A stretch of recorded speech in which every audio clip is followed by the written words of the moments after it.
You started as a political journalist at Derbyshire Times in Chesterfield. What got you into journalism? What's the story before your arrival at Sky Sports? From quite an early age, probably the age of 13, 14, I started to hear about journalism and take a particular interest in journalists. And, the older I got, the more it seemed like an appropriate career choice for me. And I started to do various bits of work experience.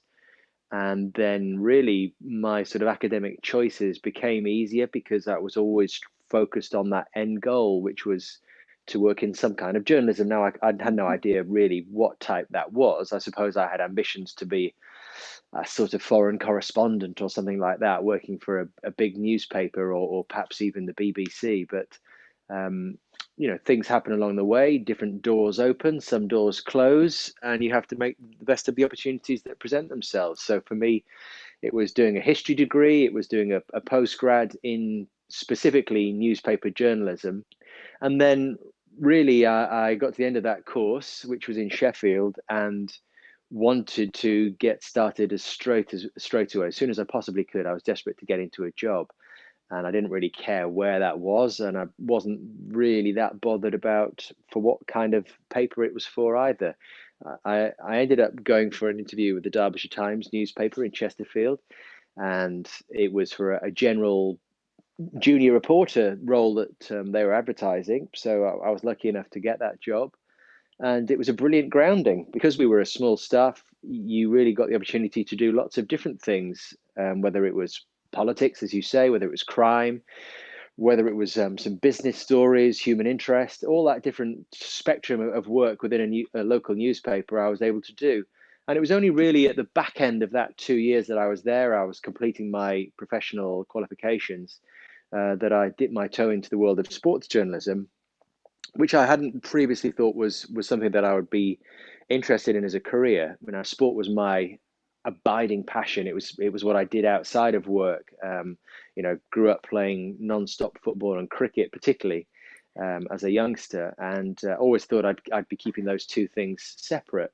But then, when opportunity arose, as I say, a door opened for me to help out our sports team, which I did. Thoroughly enjoyed it, and actually thought this might be something that I pursue long term. And what I say to a lot of people now is, in whatever career that you're interested in, if you can find something that you love doing and that you're really passionate about, then it will never feel like work. And here I am, 22 years later. I think I've been at Sky, and I'm very lucky to be in a role which Mhm. I absolutely love, and I thoroughly enjoy the work that I do on a weekly basis, that I put into being the best that I can be. And that love for my subject has never died. In fact, if anything, it gets greater by the year. I remember you saying a time ago that you were playing a lot of cricket back in school in North Yorkshire, as your parents were cricket enthusiasts. How did your That's passion right. for football started then? I think because where I grew up in the northeast of England, and though my parents weren't from that area, my dad was from Northamptonshire, and he grew up playing cricket and rugby. My mum was very sporty as a child herself. She sort of ran for England schools as a sprinter. So her passions were athletics and actually mountaineering and climbing, which she did to quite recently. She retired as a climber. So where I grew up in Middlesbrough, or near Middlesbrough, everybody played football, and when they weren't playing football, they were talking about football, and I was exposed to it amongst my schoolmates. It was the main sport that we played at school. It was all around me the whole time, and very quickly I became really mad about this sport, and wanted to play it, and played it by myself in my garden. Played it with mates in the street, and then from quite a young age, I was actually taken to Sunderland, where I watched football for the first time. And if you, as an 8-year old kid, you get taken to a place like Roker Park, and all the history that's there, the volume of the fans, the passion Mhm. of the crowd. Wow. Actually, very early in, I got really interested in the statistics around football, and I wanted to do the league tables every week and worked out who'd scored the most goals and all this sort of stuff. So that was always something I was really interested in.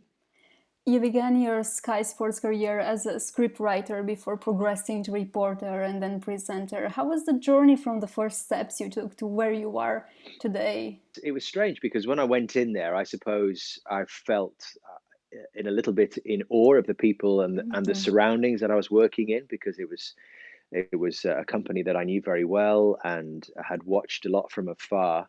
And I was working with some people who I knew about and were famous presenters and all that sort of thing. And so it was quite intimidating to start with. But I think from the start, it didn't take me long. It took me a week or two to realize that I wasn't out of my depth, and that I did have something to offer that company, whether it was as a scriptwriter or maybe a little bit more than that. And I suppose the motto I always took was to try and do a little bit more.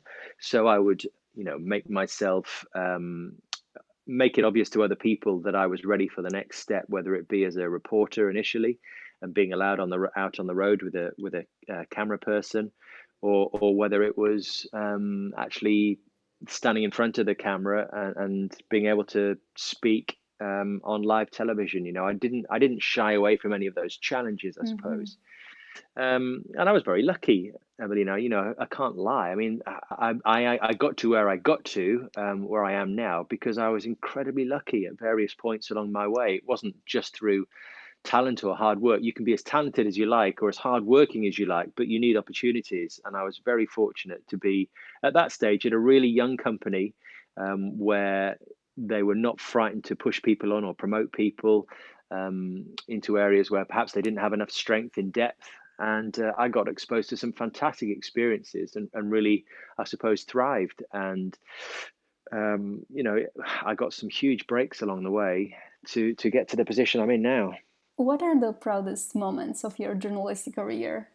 I feel that pride every single week, every single show that I do, because I think, as someone who is, as I said, a really passionate football fan myself, you have to stop and think how lucky you are to be presenting a big football story or a big football show to the nation, or to everyone who subscribes to Sky. I remember the first England game I did, for example, which was in Bulgaria, I think, and I was there with Gary Neville, with Glenn Hoddle, with Jamie Redknapp, people who've been working in broadcasting for either a long time or in football, were legendary figures. And I remember before we went on air thinking, "Wow, this is it." I'm presenting an England game to everybody watching at home, and that was a really proud moment for me. I felt proud on Sunday being at Manchester City Liverpool. One of the games that any football fan would be absolutely glued to, and I have that responsibility to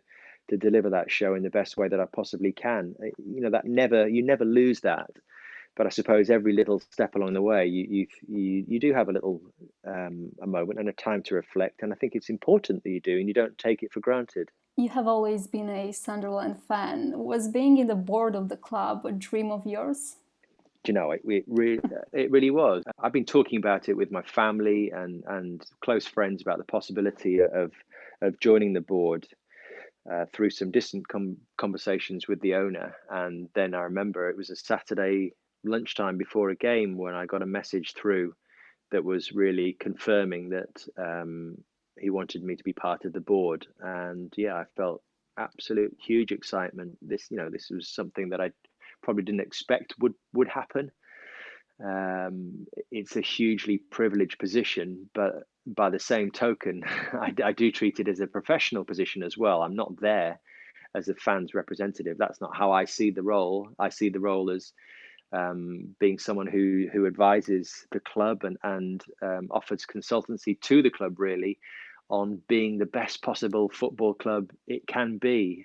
Through the experience that I've had, through the company that I've kept over the last 20 years, I've learned some incredible lessons from the very best in the business, and I want to be able to share those with my team, so that my team can benefit from some of the wisdom that I've received from others down the years. What advice would you give to young people who are looking into a sports journalism career? I think if it's your dream and you really want it enough, then you have to pursue it. And you do so by trying to put yourself ahead of the competition. by working harder, by doing more research, by finding out what weaknesses you might have in your skill set and doing something about that. So if you're not particularly good at speaking in public, why not spend some time actually practicing? If your writing skills aren't up to scratch, why not spend some time working on that?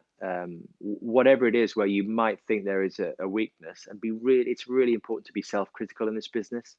Some general advice, I would say, take opportunities wherever they come. Don't be too choosy at first, because really it's the kind of industry where you just have to try and get your foot in the door.